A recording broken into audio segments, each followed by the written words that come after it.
Conversation with myself like this better work. That's why I get peace of myself almost every verse. I spent my whole life grinding, I ain't asked for help. I used to starve as a kid, I had to feed myself. Remember all the hard times we kept trying. And we rise and we fall. The times we had to walk, now we stay flying. Now we grind till we ball. NB Savior, listen, well, hey, I ain't never seen one like me. Rather work than beg on my knees. I ain't never seen a hold my need. Hold it down, then you on my team. A nigga hating ain't a problem to me. Niggas hating ain't a problem to me. I ain't never seen one like me. I ain't never seen a hoe I need. Listen, baby, hey, I'm on the bus like I should've been a robber. I hate waiting weeks for $1. Could use a little guidance, but I barely had a father. Bitch, I'm way too broken. None of these women tryna holler. Man, what is going on? Poverty is not where I belong. Damn, I cannot wait till I get on. Got me really thinking, is this shit really for me? Should I bury all my dreams 6 feet and carry on? Damn, ever seen 100 grand turn to zero? Ever seen a junkie blow a kilo? Ever seen a nigga so stuck being famous in a hero lifestyle so cancer? But now you need a chemo, huh? Oh, now he needs some help, but life goes on, and every day the earth rise. Even when it tumbles down, show my love to Surfside. Rest in peace to ones in Surfside, yeah. Rest in peace to ones in Surfside. I show my love to Surfside, baby. I show my love to Surfside, yeah. I show my love to love. They missed the point like a run-on sentence. You running low, she gon' run off with it. Damn, a couple losses could've broke my spirit. I'm still here, so I don't want hear it. I don't want. You gotta pray, then you add a little luck. Like Giannis, niggas shooting for the Bucks. Bitch, I'm black as fuck, red and blue with the cuffs. Continue to harass, nigga, we ain't giving up. Nigga, you ain't one of us. I ain't never seen one like me. Rather work than beg on my knees. I ain't never seen a hold my need. Hold it down, then you on my team. A nigga hating ain't a problem to me. Niggas hating ain't a problem to me. I ain't never seen one like me. I ain't never seen a hoe I need, baby. Welcome to another episode of Artist to Artist at the AB Club. It's your boy Westside, and I got a special guest with me today. Yes, sir. Flokid, the NB Savior. What's going on, brother? What it do? Coolin', man. Talk to me. Man, I'm glad we here, man. I've been watching your sure. work for a little minute now. A word? I want to say probably like the last 3 months. Okay. 3 months I've been watching your music and your content. One of the things I love is the creativity. Before you Yeah. finish, right? How did you get in contact with my work, or like how did you find me? I always ask that when people tell me they found me. No, that's good. That's important because even in this field right here, it's always good to know how your audience then came across you. Facts. So I'm trying to think what interview I did. I'm not sure exactly which interview, but I know I had posted something and it was like, you should interview Flokid. So I was like, that was on your page. Somebody did tag me on the podcast. That was you. Yeah. Oh, okay. So I was like, who's that? So then I clicked, of course, I love music, so I'm gonna look. If someone's saying listen to this person, I'm gonna go check it out. For sure. So I went to go check it out, and I went through the catalog. I looked at your page. I'm like, oh, okay, I see what he's doing. And then from there, it was just more so just like watching, and it's like, okay, all right, he's consistent. Okay, the quality of the content that he's putting out is great quality. The sound of the music is good. The tone is good. Yes, sir. I'm like, he got everything. You know what I'm saying? He got everything. I'm like, we definitely got to make this happen. So that's why I'm glad we here, man. Nah, for sure. We here, man. I'm always down, man, to come talk my shit and run my mouth, man. I'm always down for that. Let's go. Sure. So I always start off with the first question is, where did music start for you? And when I ask that, it's basically like, who would you give credit to as far as putting music in your life? Wow. I don't think if I could give anybody that credit. I probably could give my cousin the credit to telling me like to go in the studio. Okay. I give him that much, but because when we was growing up, and basketball didn't work for me, I was always in his crib, in his room, and he had like a little studio setup. It was weird, just a mic and the recording, whatever bullshit. Yeah. And I used to always come there and write like consistently. Once I started getting familiar with my voice, rapping over beats, I just started coming over there. He was like, bro, this is bullshit, bro. Go in the studio. You feel me? And I was just like, I don't know if I really want to do this. You feel me? And MySpace was going on around that time. Like it was starting to die down, and Facebook was coming up. And then like he just put the fire in my ass, and I went to the studio, and it was magic sense. You feel me? So I give him the credit. I give him that credit for like pushing me. But music always been in our lives, man. You feel me? Like my brother used to have all the CDs. I used to be driving with him on the passenger side. I used to always listen to all the Cash Money, 8 Ball, MJGs. you know, some of Trick, you know what I'm saying? So I'll give him that for the inspiration of, like, you know what I'm saying, some of the early works of, you know, rappers these days. But yeah, it was just more self-motivation, honestly.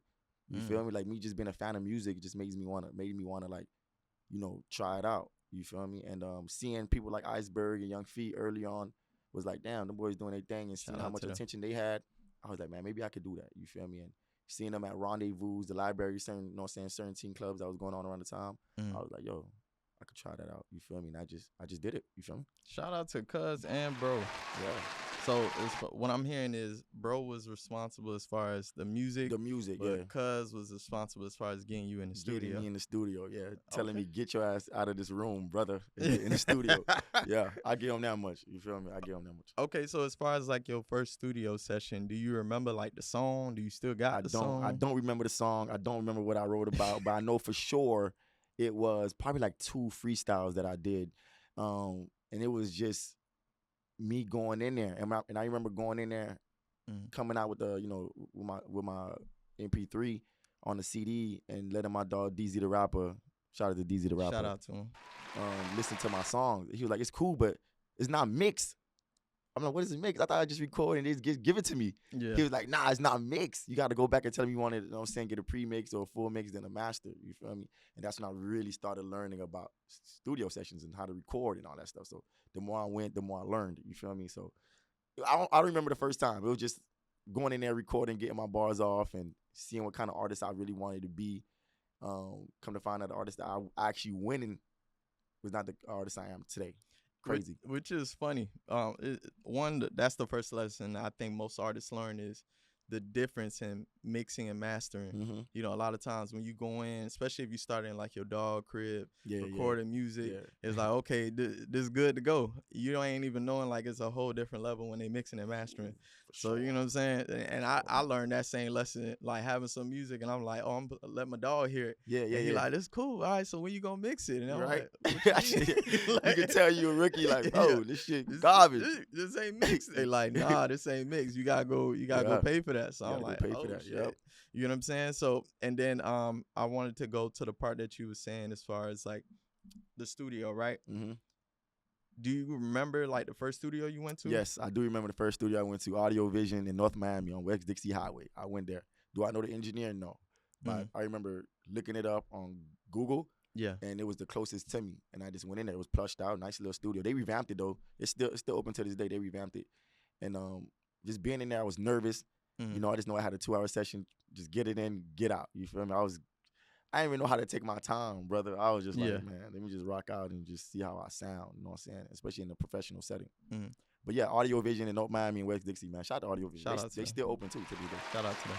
And as far as like your process in the studio, what's yours? Like, do you have people in there? Is it just you? Talking about engineer? now? Yeah, like I'm very I'm secluded, man. Like I don't really like a lot of people in my sessions, man. Like it's kind of crazy. Like first, okay, this how I record, especially now, right? So and I try to artists, you know, certain like when it comes to like budgeting and record, I tell them try to budget properly. You feel me? Because you're not out here just trying to spend crazy money on recording, right? So I have a nice little setup in my crib. That's like my practice. Yeah. So I treat the actual sessions like it's game time.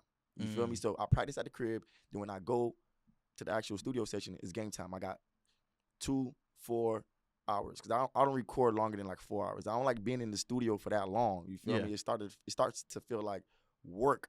You know what I'm saying? So I don't like things that start to feel like work. You feel me? And so I just practice at the crib. Like I come prepared. You feel me? So when I do spend my 2 hours is a productive 2 hours or 4 hours is productive. We ain't playing. We ain't talking about bullshit. We ain't gossiping. We getting straight to it. So when I practice at the crib, I go through all my beats. I write my lyrics. You know, erase my lyrics. Record myself. Okay, this is how I sound. Okay, boom, boom, boom. Okay, I want this. If there's certain things that I can't engineer myself, I write it down knowing that when I get to the engineer, do this, do that, do this, you know what I'm saying? This is how I envision it, boom, boom, boom. But it always start at the crib, you know what I'm saying? And before I even get to the studio session in my crib, I record in my car, you know. I write in my car, I write in the bathroom, anywhere where it's just like, I just need to be in that space, man. The bathroom is low key. Like a lot of people don't realize there's a lot of creativity in there. In fact, I pace back and forth. I gotta let the juice flow, man. I gotta let the juices just flow, man, because the ideas have to come. But when the ideas come, bro, oh man, I can't shut up. Like my pen can't stop moving. It's crazy. Like you got a 16, but now you got a 32. You feel me? It's crazy, and it's like I program myself to work like that. You know what I'm saying? But yeah, I practice at the crib first, get all my stuff ready, boom, boom, boom. So when I get to the game, I'm dropping 30. You know what I'm saying? Easy. You feel me? We ain't wasting no time. And if I do go to the game and I mess up, I'm going to go back to the crib, work on it some more, then go back, you know what I'm saying? When it's game time, drop 60. Boom, I got it. Let's get it. You feel me? Just in case you mess up, you know, so you drop 15, you didn't do too good. Trust me, next game, you're going to hit them. It make a world of a difference when you prepare for it. Oh, for sure. So, like, when I first started, it was more so like, all right, I'll probably write it down, repeat it in my head, or repeat it out loud. And then I get to the studio, lay it down. Okay, cool.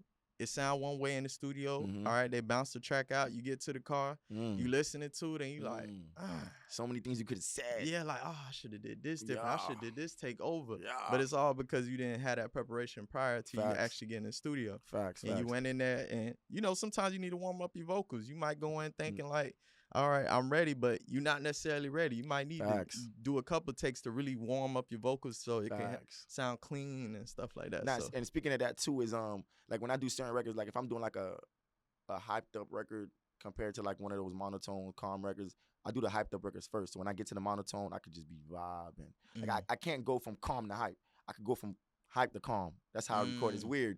You feel me? But that's how I am. I could go in like, let's get it. Boom, we in here. Then when it's time, I'll shut off the lights, you know what I'm saying? When it's time for the soft records and records, me being in my feelings, I got to be calm. By that time, you know what I'm saying? I already got my voice elevated already, you feel me? So I know what kind of flow I want to hit, you feel me? Instead of just starting off some calm, I don't really too much like that, you feel me? But yeah, that's how I record, man. I got different elements, but I stick to it. Same game plan. Is it a certain time? Because like me, I do early. Like I like 11 around that time. Yeah. The engineer just got in. He's up. You know what I'm saying? Yep. And we can go from there. That's so it's either, well, it depends on our engineer's schedule, but when I was recording, like from day one, I'm a morning guy. Like I want to get up in the morning and get it. Everybody like, why are you recording in the mornings? Like who records in the morning? And I remember somebody telling me Eminem records in the morning. They say Eminem recording sessions are like from 9 to 5. They said at 5 he treat it like a job. Yeah, he said at 5 he gone to his family, and I'm like, damn, that's smart. You know, so you don't want to be that. A lot of, you know what I'm saying, rappers, they want to do the overnight shit. Like I do the overnight. Don't get me wrong, but it's rare, bro. I hate being out my crib sometimes past 10:30, especially on weekdays. Like, bro, I don't got time for that shit. You feel me? Like, nah, man. So I want to say between like 10 and 2 is ideal for me to record. If I can record around those times, man, I'm good. Yeah. Give me the rest of the day, the vibe, whatever, do what I got to handle. You feel me? And that's ideal for me. But some days I just have to stick to what is available. You feel me? Which is probably like these days is like after 9 p.m. Yeah. You feel me? So just like especially if someone grabbed a big old block and it's this is what we got left. It's like, and that's what everybody doing now, grabbing big old blocks, wasting time, man. And they in there just doing lollygagging, doing shit, recording songs they never gonna put out. Niggas is funny, man. Hey, I realized that when I went to the studio a couple of times with other artists and I seen they process. You know what I'm saying? Because most of the time I record by myself. I write by myself, record by myself, the whole process. If it's a feature, they hearing it after I done did what I did, and it's like, you know, you want to jump on this, and that's how it go. But when I started going in studios and writing with people in the studio, and I'm watching they process, and I'm starting to see like, so y'all not ready to go in the booth yet? Like, man, we've been here for about 20, 30 minutes. They smoking, they drinking. Like, don't get me wrong. Like, I'll bring snacks. I'll bring my little, you know what I'm saying? Sometimes I'll bring wine. Sometimes I'll bring, you know, a little, you know, reposado or whatever. But for the most part, I'm in there, man. You know, but all that chilling and talking. I remember I did a feature for somebody in was it Orlando? I think it was in Orlando. And like before we started recording, you know what I'm saying, he was smoking, brought his homeboy over, that it was all type of stuff. And mind you, like, I be having pre-writtens all the time. Because I'm always just like, when I'm driving, lyrics just come to my head. You feel me? A lot of lyrics or concepts that I put it in my phone. Like, I never try. One thing I try not to do, if something like if a melody come to my head, I voice note it. That's good. Like, if lyrics come to my head, I write it in my notes. No matter where I'm at, if I'm at red light, I write it quick. You feel me? And so just in case somebody need a feature and I don't have time to write it, and they're like, yo, just come to the studio, man. You know, so we record it when we get there. I'm ready. You feel me? I'm off the rip. I'm like halfway done. Yeah. And I recorded mine, and it was time for them to go. They're recording bar for bar. And I'm like, the punching. Yeah, we gonna be here for a minute. And I'm like, we was there for a minute. Yeah. You feel me? And it was no disrespect to how he recorded, but I was just like, bro, a lot of people record like this. You probably only do one song. Yeah. But and at that point, you gotta get a big block at that point, and you only gonna come out with maybe 2-3 songs. Yeah, you gotta be a person that is so witty and fast at thinking that you're able to. Because some people I know, they work their way up now. They can do a song in 45 minutes, punching it straight through. Yep. And I'm like, damn, like that's pretty good. Mm-hmm. The only thing for me is I feel like what it could affect is I feel like your thought pattern in a sense, right? So maybe your flow might sound very similar. A lot of times. Okay. Because of the fact that you're not necessarily giving yourself time to be more creative than what your average creativity is. You get what I'm saying? Facts. So like at certain times of the day, your creativity may be peaking. Mm-hmm. And it may be a different world you could go in as far as writing and concepts and things like that. Yeah. But on average, you probably like right here. You get what I'm saying? Mm-hmm. And it's like you might make a song, or you might, like me, I'm always worried about saying a bar I said before. Right, but that's more likely to happen if you just coming in and just punching in, because it's like you probably said that same bar before. Facts. You get what I'm saying? So writing gives you that time to say, you know what? Let me say this different way, or let me change up the flow or how I say this part. Like it gives you a little more. And don't let engineer say 10 minutes and you over there rushing. What? About to bounce out. Yeah, cat in the hat, bounce in the house. Now you saying bullshit. You feel me? And it's like, damn, dog. You feel? Nah, I can't have that. You feel? That's too much pressure for me, man. Like I remember, like if I get stuck on 2 bars that I want to change and time is like going down, those are probably the worst 2 bars. Oh, yo, listen. Yeah. It never fails. Once I rush those 2 bars, it never fails. It never comes out right. Now I have to do the whole song over. But not the whole song, but probably like the last 4 or, you know what I'm saying, 8 bars type shit, you feel me? Because it's just those last 2 bars I rushed it in the studio trying to change shit, you feel me? It never comes out right. That's why, like, yo, I can't play with my time. Yeah. Like, nah. Like, even when it comes to that concept, I always say, like, it's the worst. It was a gift and a curse. Yeah. So it was a gift to know that there was an ability that people have that they can do that. Like when Wayne came out and said, I don't write. Oh, my God. When he did that, I was But when he said that, it's like he's so influential, everybody wanted to do Wayne. It. So everybody started doing it. And not everything is for everybody. Facts. You get what I'm saying? Some Facts, people need to write. Some people need to write. You can't tell nobody nothing these days, especially not about their craft, man. I just rock out, man. You feel me? Once if I'm a feature, I do my thing, and I don't really care about what nobody else got going on. Unless you part of my camp and I'm trying to give some insight, that's about it. But other niggas doing other things, I really don't give a shit. Honestly, I'm gonna keep it 100. That's how you do what you do. What you do. You feel me? Like I just try to tell people, man, listen. Unless you're the richest man in the world, you feel me? You booking 8 hours, you know what I'm saying? You coming out with 2 records. Like, does that make sense? Nah, 3 records, does that make 8 hours, man? I could come in and do a whole album, brother. Yeah. You feel me? Like, what we doing? Yeah, we can mixed stack up and mastered. You feel me? Like, but I let rappers do what they do, man. Nowadays, these niggas don't want to listen, bro. Yeah. So I want to go back to something you said earlier, right? As far as your artistry, you said the artist that you started off with as being is different than the one you are now. Oh, explain that for me. So, Miami's culture is strip clubs, turning up. You know what I'm saying? That's Miami's culture. So me going in, I always wanted to be that type of artist. You feel me? Turning up, yo, popping bottles in the air. We gonna get it right. That was like one of the first songs I did, talking about popping bottles and throwing money and fucking all the hoes that's in front of me. And you know, and I just noticed the path I was going on was like, let's say you do pop, right? You're gonna pop. Number one, you're probably gonna pop locally. That's number one. You feel me? And you're gonna be one of those come in, come out type of artists, right? So around that time, you know, I want to say J. Cole and Drake started popping. And I remember listening to J. Cole for the first time, it was like a fresher breath air, brother. What was the song? You remember? I think Lights Please. I think Lights Please was the first song I heard from J. Cole. Yeah. And I was like, yo, this is me. This is what I really want to do. Like, this is how I want to make music. You feel me? Like, this is, but you know, sometimes it's not in our culture. This is not deemed cool music. You feel me? It's like, oh, you're a sucker. You're lame. This is not whatever nerdy music, whatever. But it was that, like, in his path in life is similar to mine. He played ball.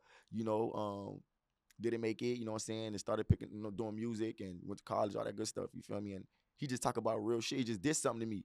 And it's like, yo, this is how I want to make music, bro. Like, I just want to touch the everyday people. You feel me? Not people that's going into clubs like all the fucking time and wasting money and wasting bullshit, not doing nothing. You feel me? And I just want to touch the everyday people, be more relatable.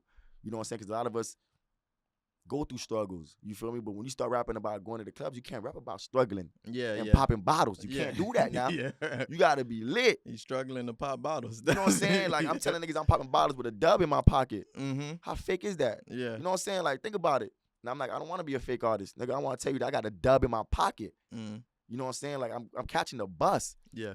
You feel me? Like just like if you ever seen Surfside video, I'm on the bus rapping that. Did you see the video on YouTube? No, I haven't seen that. You just heard the song. Watch the video. I'm in the bus rapping that. Mm. You know what I'm saying? Like it's everyday music, everyday stuff people doing. You feel me? Like I want to be as much relatable to the majority. You know what I'm saying? The majority ain't rich. The majority is not popping bottles in the club, spending 10 bands, 5 bands for a section that live. The majority ain't doing that. So it's like, I mean, I lived it, but honestly, that ain't really me. Yeah. You know, if I want to keep it 100, you know what I'm saying? So it's like I had to change. I had to change my dynamic of music. I had to do it, and I had to do it fast. So once I started doing it, a lot of things turned. The pages started turning for me. Yeah. You feel me? And I'm just grateful. Like I thank God that I switched it over so early. I didn't want to do it late. You feel me? And it just brought a different audience to me. Like everybody could touch you. Even the person that's popping bottles in the club could still rock with you because they probably remember that. Damn, I was broke. Oh shit, I'm broke right now, but I'm faking it. You feel me? But you know what I'm saying? And it's just more relatable, man. People just want to touch you. They just want to ask you questions. They're like, yo, I've been through that. You know what I'm saying? Like, you touch me in a different way. Like, if you get people in their vulnerable points musically, you won. I ain't gonna hold you. Yeah. Like, the Coles, the Rod Waves, you know what I'm saying? The La Russells, you know what I'm saying? Certain people that they get you there vulnerably, you got them. Like, you really, you got them, man. That's honestly the reason why I feel like it's like that is because, and kind of this reason is the reason why I didn't do music at a young age. Because I've been told I should do music since like middle school, high school, but I never looked at it that way because of the fact that how I looked at music, right? So I hold that music as such a high standard and regard. Like, it's kind of like looking at an NBA player. You get what I'm saying? Yeah, yeah. And what I grew up seeing, DMX, Ja Rule, Jay-Z, Nas, like that skill and what they was talking about was real street and things that they, you know, was going through around that time. And of course, I come from the hood, but I'm not in that light of selling drugs, so I'm not finna rap about selling drugs. So I didn't know how I would fit into rap music, even if I did start rapping. You get what I'm saying? Okay. That was the confusing part for me. And it wasn't until probably like I heard like Kanye. Kanye was the one that was one for me. Like so College Dropout was a great album to me. And there's certain songs that I really like about it, but I feel like it was real backpack type of hip hop. You thought College Dropout was real backpack? Certain songs on there was backpack. I mean, yeah. Had that backpack feel. Okay. But the album that made me realize, oh, I can fit my story. Like, there's space in here for me was Late Registration. Late Registration. Because Late Registration is what the second album. The second album, yeah. And it has songs like Roses, you know, when he went to go visit his grandma when she was dying, and the experience of being a celebrity, but you know, your celebrityness can't save your grandma in this moment. She's dealing with something that doctors and nurses can't fix, and they looking at you sad, but they want an autograph. And it's like that perception, the ideal of what he was going through in that moment, and he made it into a song. You get what I'm saying? Or making a song about working a dead-end job, and his homeboy is selling, you know, doing what he doing, but he know he the good kid, so he keep him safe, you know, he bring him around, but he make sure like he doesn't stay in his own lane, you know, facts. that drive slow. If you ever heard that song, he's telling them like, yo, you know, it might slow, be homie. You might get in his lifestyle, but just drive slow, stay in your lane, don't end up in everyday people. Like, bro, people go through that. You feel me? Like, not everybody's the drug dealer. You know what I'm saying? Some people are just like, damn, they want to be a drug dealer, but they know that ain't them. You feel me? And they, you know what I'm saying, fantasizing about their homeboy making all this bread. You feel me? But they know they can't get in that life, or they they have doubts to the point where if they do get in that life, they know like, damn, the way they luck work, they probably get locked up. Oh yeah, that's me. That's me, bro. You feel me? Like, that's me, dog. People go through that shit all the time, man. That's everyday shit. You know, everybody out here popping designer bags and, you know, doing all type of this materialistic shit, bro. People really out here hurting, man, and going through shit. Like, niggas depressed and all that shit. You got to touch them people, man. Don't forget about them people, man. But if you look at the game, everything interchanged but that group. Like when you look at the top 5, that's what they are. Mm-hmm. Drake tell you his story. Mm-hmm. Kendrick tell you his story. Cole tell you his story. Yep. You get what I'm saying? Facts. And then even the ones that's like right under them with the Rod Waves and your Kodaks and stuff. Like Kodak rap gangster, but at the same time he'll give you some. You'll give you vulnerable points give for you sure. some vulnerable points and things that he going through. Yeah. You get what I'm saying? So that has an essence in music that's important regardless. Yep. Being yourself is the most important thing in music. Got to, man. Because when you replicate, it's 1,000 trillion billion of other artists that's replicating the same thing. You get what I'm saying? And what's gonna make you stand out over that wave of people that's replicating that same idea? Now, we gonna make a song about popping bottles in the club. How many songs is there? How many songs about popping bottles in the club? Like, what we talking about here? You know what I'm saying? You feel and me? unless you got the bread to really go crazy with the video to stand out in front of everybody that's really doing gotta the look same up to thing. par. Yeah, like I don't think artists know. Like when you rap a certain way, you gotta look up. I gotta get this camera right here. Yeah. Listen, rappers. Listen, when you rap a certain way, you can't pop out and look crazy. You can't talk about you making 5-10 bands a week and we seeing you bummy. Like perception is everything in this music industry. So the way you rap is how you're gonna be perceived. Back to you, my brother. Yeah. I think they need to understand that. And that's what made me realize, like, bro, like, I'm a type of person, bro, I want to go to Aventura gym down. You know what I'm saying? After the gym. Like, why would I rap like this knowing that my image is everything? You feel me? But now if you rap like somebody who's just, hey, I rap like for everyday people, you know what I'm saying, about struggling, I done did this, I ain't got this week, I ain't got that next week, you feel me? So when somebody see me, this is more so like, oh, Flokid, you know what I'm saying? Like, I rock with you, like, your music, instead of like looking at me up and down, like, damn, you just said in your last record you made 30 bands. Yeah. You look like you ain't making shit. You feel me? Like, perception is everything. You feel me? Like when I can relate to you and I can see you, I'm more open to just approach you. You feel me? Like, cause you're just like me, bro. I'm just like you. Facts. You feel me? Facts. But I try to tell artists, man, be you. Like, how you rap is how you gotta be every day of your life, man. They don't understand that. You can't rap a certain way and look nothing up. Hip hop don't allow that. You feel me? It's kind of crazy, but it's real. Honestly, perception, like you said, is everything. You standing out and portraying something is gonna follow you, right? So if you look at some of the recent events, right, there's a lot of gangster rap going on that's headlining music, and it's a lot of deaths, it's a lot of RICO cases, it's a lot of people getting locked up, getting a lot of years. Facts. You get what I'm saying? And the thing with that is, if you a person that believe that you gotta replicate what you rapping about, and that's what you rapping about, you know, these people ain't playing no more. They ain't. I'm telling you, it's nothing to just watch you all day. You on social media, you go live, they know your location, they know your friends, they can see you, everybody in the video, and all they do is just watching and see, okay, is he really doing what he's saying he doing? And then after that, they put it all together. Next thing you know, they at your door. Yeah, come outside. You know what I'm saying? The kids sit down over there. Daddy, come outside. You know what I'm saying? Stand up, sit on the corner. We're gonna go raid your house. This is reality now. You get what I'm saying? All because the way you rap, you do music. Like, you gotta watch for ops, you gotta watch for the cops, you gotta watch for family, bro. That's too much pressure, man. Like, I mean, if you want to rap that, you ready for it? Hey, so be it. You know what I'm saying? More power to you. But just know what it comes with. You feel me? Like, it come with a lot. You know what I'm saying? And the internet. Niggas gonna be pressing you, you know what I'm saying? People love to push buttons to see how far they can go. Oh, feel me? Definitely. Trust me. Especially if you rap you to the gangsters and the gangsters. We want to see real about you, wolves man. outside. They definitely want to see about you. They'll definitely test you. Not saying be no, you know what I'm saying? We ain't saying being pussy on records, man. Be yourself, man. Be confident, you know what I'm saying? But don't talk about shit you ain't ready for. You feel me? That's a different story. That's facts. So there's a question I love to ask just because it relates to all artists. And it's that dark time that you had in your journey of music that may have challenged you, maybe made you second guess whether you wanted to do this or not. Like, what was that dark time for you in your journey? 2018 going broke, man. I always tell this story, same story, because it's real. But it changed everything for me. You feel me? So I've been doing music for quite a while, man, on and off. And I remember going broke. Like, I wasn't like completely broke, but you know, you could see, you know what I'm saying, you see your stash, you see your funds, you see everything, you know what I'm saying, you see, like, boy, I ain't got another means of, you know, making bread by chasing this music. So you're like, damn, okay, you got a decision to make, man. So I remember, I always tell the story, man. If you heard it, you haven't, but if you didn't, this will be the first time. This is a heartfelt story. And I remember going broke, and I had nowhere to like turn. It's 2018, you feel me? Like, I was, I guess you could say depressed around that time. You know, I lost my brother. I still couldn't get over it. Oh, R.I.P. You feel me? And I called my sister. I'm like, yo, I need help me out. You know what I'm saying? Just give me something, you feel me? Not money wise, but just give me a place to stay. Boom. I moved up with my sister to West Palm Beach. Oh, that's where I'm from. Yeah, where? Yeah, by like Lake Worth. Oh, okay, area, all you right. feel me? And she was like, listen, this, and what she told me was like the best thing she ever could have told me or did for me. She was like, listen, I got you. Just come in. You feel me? You ain't gotta pay nothing. Just do this for me. Focus on music. That's all you gotta do. That's just real. Focus on music. That's it. Promise me that you're gonna focus on music and really go full throttle with it.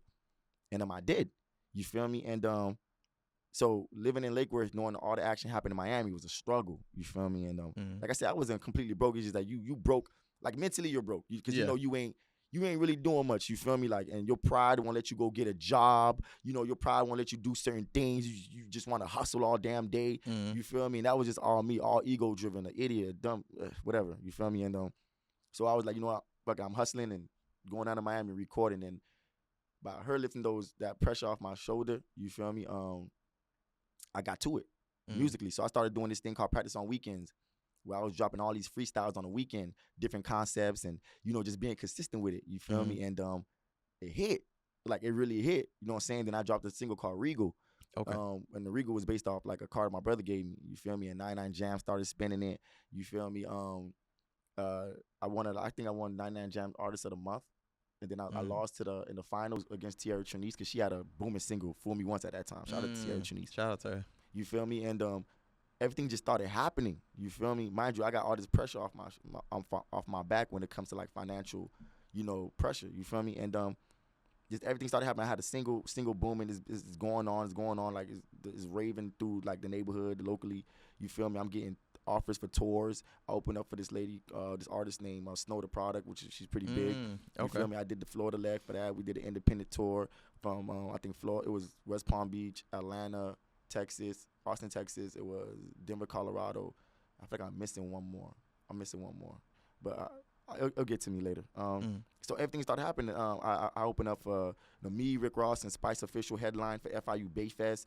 Everything just started happening. You feel me? And mind you, the fact that I live in Lake Worth, but all the action is happening in Miami, let me tell you what I was really doing. You feel me? Like, there'll be times where, you know what I'm saying, I slept in my whip. You feel me? Because I didn't want to make that drive to Lake Worth knowing that I just finished promoting my song in the club. It's 2, 3 in the morning. I would sleep in the whip. You know what I'm saying? If I couldn't crash my homeboy crib at the time that he had, if he had like a girl or whoever over there, I wouldn't crash. I'd sleep in my whip.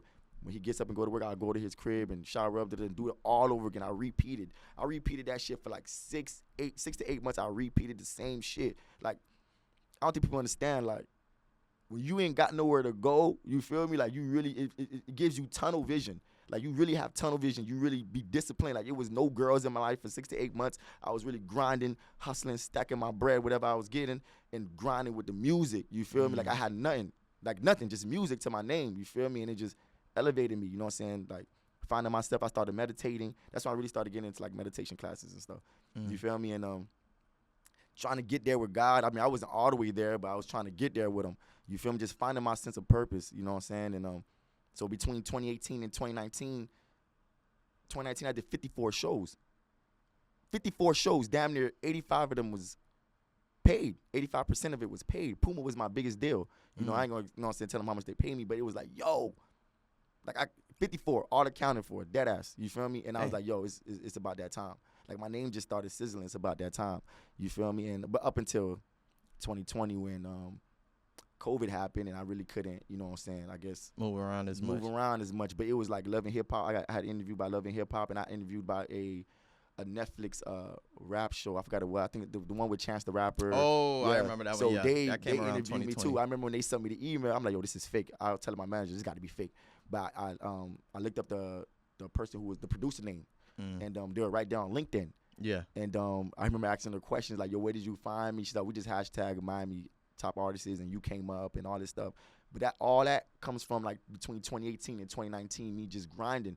You feel me? Yeah. And unfortunately, COVID happened and Love and Hip Hop didn't happen, and that rap show didn't happen as well. But I won for the Miami leg because the first season they didn't do Miami. You feel me? So the second season they were doing Miami, and I was a part of that. But the show got canceled because of COVID, and they never brought it back. You feel me? I don't know if they working on it later or whatever, but it was cool. But prior to that, it was just that 2018 me just going flat. You feel me? And me, you know what I'm saying, just really down at the bottom, my last. I ain't know what to do. You know what I'm saying? Motivated me. It pushed me. Like, bro, you got nowhere to, like, bro, you ain't got nothing else to do, brother. You might just get this to your all. Yeah, and back against the wall. You feel me? And once I did, everything just turned around for me. You feel me? I started building my name, building my brand, you know, just my focus and what I really want to do and what I want out of music. It just started being 2020 to me. You feel me? I'm not really out here just playing. So when I see people playing and all you guys want to waste my time, I'm like, nah, I'm good. You feel me? Like I've been through the worst of the worst with this music shit, and I'm still going through that. It ain't gonna stop. Yeah. No matter what level you at, you're gonna be dealing with bullshit. You feel me? But that really, right, that situation right there really fucked me up. But at the same time, gave me, you know, 2020 gave me a good vision on what I really want to do with this music shit. That's what's up, man. Yeah. That journey is turbulence at times. Yeah. And you keep it to yourself too, like until like it's the right moment to talk about it. I mean, I talked about it here and there, but I want to keep telling that story. I want to keep telling that story and telling people like, bro, like you might look at me, or this guy dressed fly, you know, he got a little jewelry to him, whatever, he got his own space. And they'll be like, bro, that's not where I was. Yeah. 6-7 years ago, brother, and 6-7 years ago ain't too far. Yeah. If you want to keep it 100, it go by like this. you know what I'm saying? Like it wasn't too far, bro. Like trust me. But that's how life works. You could be down now, but next thing you know, you up. You know what I'm saying? That's just how it is. That's honestly how life is. You never know who's gonna be who, right? That's why I try not to cross anybody or do anybody wrong. I do people just as much as I want them to, you know, do is onto me, because you never know. You get what I'm saying? And then never kick nobody while they down, because they down now, but they could be up by tomorrow. Facts. Just like that. So I love that you shared that story, man. There's something I could relate to too. I done been through my share of homelessness, but it was just more so when I was younger. Like when I was younger and like dealing with it, and then it's tied into my story. Even my last project that I dropped is an EP called Closure, and it's more so like pulling from that type of time and energy and stuff like that. So it's a challenge, especially like being an artist, because like you said earlier, perception is everything. So it's kind of tough, and it's a good thing that you rap about being just you rather than you can imagine, because there are some rappers that's rapping about popping bottles and they homeless. Oh, they got to. That's real. That's a real thing. It's this saying, and I get this saying, right? But it's just like, I'm 50-50 with it, where it's just like, fake it till you make it. Yeah. You know what I'm saying? And it's like, that saying is like, I get it, but it's like for certain situations, fake it till you make it. Like, fake what's on your resume. You feel me? Like, fake certain shit on your resume. I was a manager. I was a manager. I was a manager. Senior advisor. You feel me? Like, I started off with 150 a year entry level. Let me get that. Yeah, you to feel build me? this up. You feel me? Like, let me get that. But in music, bro, they will test you. Yeah. You can't say certain things. You can't say you've been on, you done did mad shows, this and all this type of stuff. Then when you get on stage, you nervous. You forget your words. It's like, bro, we can see the inexperience. We can definitely see it. Like, especially when it comes to like charging people for features and, you know, certain things. And I feel like that, I feel like we need a class as musicians. We need a class to who to charge, how to charge, and how much. You feel me? Like, not saying that people don't know their worth, but some people just overdo it because the buck is in front of their face. But I'm a type of dude, like, I work so much, nigga, I negotiate. When people be like, yo, they got this, I be like, all right, but I could do this. With that, I could do this. Instead of like, I can't do that. Yeah. Especially if I like the record, or if I like the gig that you're trying to book me for, I'll be like, yeah, I could do this, but I only could do this. You feel me? But what's up? Meet me halfway. I'm not just going to turn you away. You feel me? Like, I'd rather work. Give me the bread, I work. You know what I'm saying? But a lot of artists, they'll tell you, they trying to hit the lotto off their talent. And I get it, but how much work did you put in? Think about it. Like, how much work did you put in, bro? Niggas know their worth, man. Some people don't, like, you got to look at the credentials of the artist, too, when it comes to making the decision whether paying for that. You get what I'm saying? Because if you paying for something, you got to see, is there going to be something that you're going to receive out of this other than just a feature? You get what I'm saying? There's a lot of business talk that you got to have on the side. As far as like, are they gonna help you market this song? You get what I'm saying? You could do a song with someone and they refuse to post that they even did the song with you, and they gonna post it one time. They watch your post all day. You tagging them like, yo, be it this person, and they'll just look at it like, yeah, I ain't even been. You get what I'm saying? I got stories for days. It's so much that goes into that people gotta take in consideration, like when it comes to paying for features, man. Bro, I got stories for days, man. When it comes to that, man. I mean, I didn't pay for features that songs they never coming out. Cause it's just we wasn't on no beef with them, but it was just we wasn't seeing eye to eye when I was ready to put it out. Yeah. You feel me? It just wasn't like we wasn't on the same terms. And I was just like, you know what, this ain't coming out. I'd rather just keep that to myself. You feel me? Like I'll take the L, it's cool. You know what I'm saying? You ain't gonna stop nothing I got going on, or vice versa. You feel me? But yeah, like things we go through as artists, man, is just mind blowing, brother. Like what people be trying to charge, what promoters and people be trying to give you, and like, bro, I don't need, bro. I barely drink, bro. Why? 2 bottles in the section, my brother. Like, what is that? Bottle $300. Yo, but it's same $40 bottle. yeah. You buy it, you get the table, you get this, and then we go put the lights on you, and the DJ go shout you out, play your song, and it's like, okay. But I always like to look at what am I gonna get out of this? What reference can I look at to see what this will bring? You get what I'm saying? Is there anybody else I could see that did this and gained? You know, and or ahead where I'm trying to get to, because you gotta do homework. A lot of these people will hit you up in your DMs with the quickness. Just let's work. I could do. Oh, okay, cool. Yeah, just pay this, and then you mess around, send that bread, and then nothing. They go missing. And I'm not telling artists like don't pay to perform or whatever. I've been down that road, pay to perform. I look at it. You gotta start somewhere. Yeah, I did that before. I even paid to open up for artists. You feel me? Like, it helped me. Like I'm in front of 500, 800 people. It's all crickets. Yeah. But it's like, yo, I'm gonna gain somebody out of this motherfucker. I bet you that much when I get off the stage. At least 2 people gonna talk to me and tell me what's your IG. I bet that much. Yeah. That's the type of person I am when I perform. You feel me? Ain't no crickets and I get off the stage and it's like, That's important too, that networking. Like when you in a space like that and you performing, some people get quiet, don't want to talk to nobody, sitting in the corner on their phone till they say, yo, it's your turn to perform. Oh, okay. And they run up there and it's like you didn't get no work done. Nothing. In it. Even if you paying to perform in these clubs, right? There's so much networking you can do while you in the club. It's a lot. You gotta talk. Even when you're on stage, a lot of people don't got stage presence.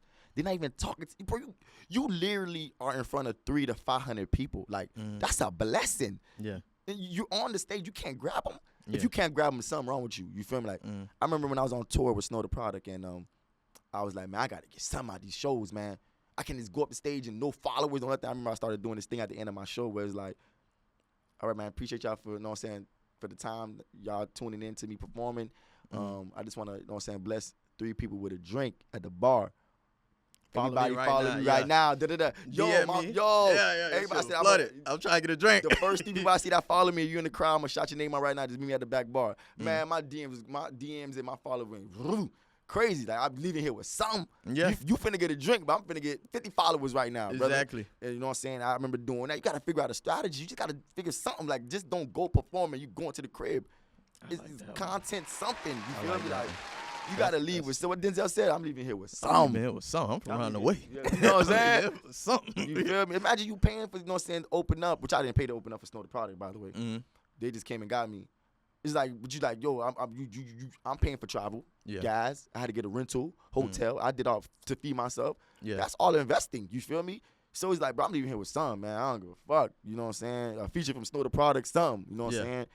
But just the networking, like you said, is way more important too. Getting the people, like having the people stay with you and them remembering you. Oh, I remember you opened up for, you know what I'm saying? That's what I left with. So it was good. The experience too. Okay. So tell me what's some stuff you got on the works that you got coming. All right, man. So basically, I just dropped. All right. So Tierra Tunice did a 7-day.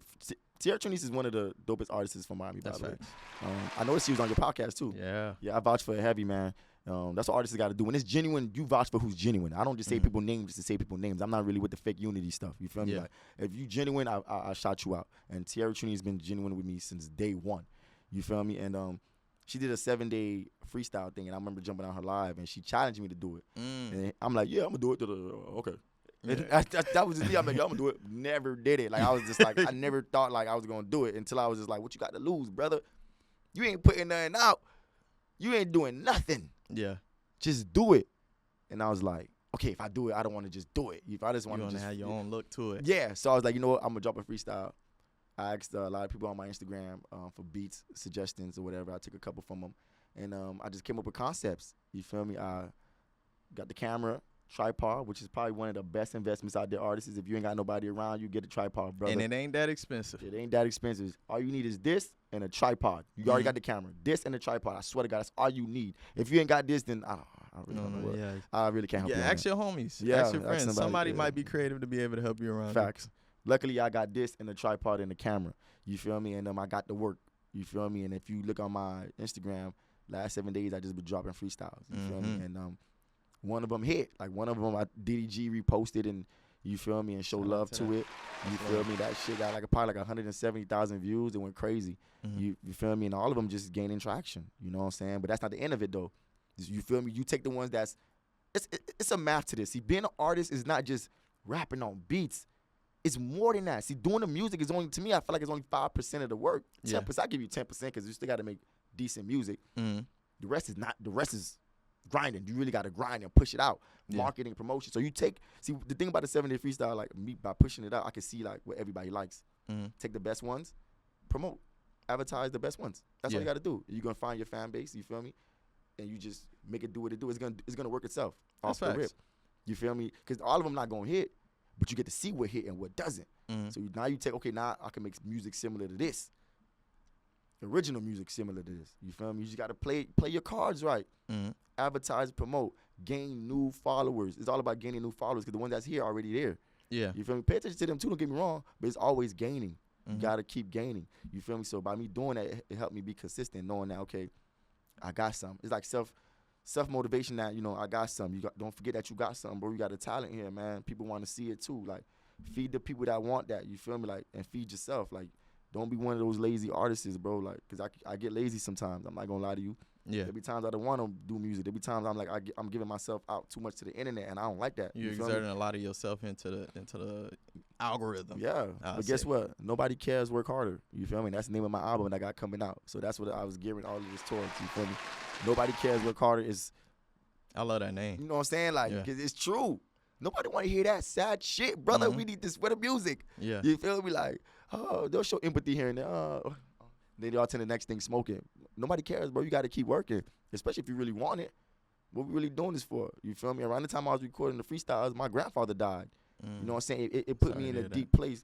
Appreciate it. It put me in a deep place because I was like, damn, I'm the last man standing in my family. Like, I got a younger brother, but I'm the last older male figure in my family. I lost my dad, my older brother, and my grandfather. It's like, damn, I'm the next man of the family. Yeah, you taking the mantle now. Yeah, you feel me? I didn't even realize that. I'm like, damn, shit. They're looking at you to lead now. You feel me? It's like, bro, now you gotta be the one that your sister's gonna talk to and call on. You gotta be that, you know what I'm saying, that male figure for your little brother. Yeah. You know what I'm saying? You gotta be all that now. And I didn't even realize that. And I was doing all this recording the freestyles. And I'm like, damn, bro, I gotta step this shit up, man. For real, man.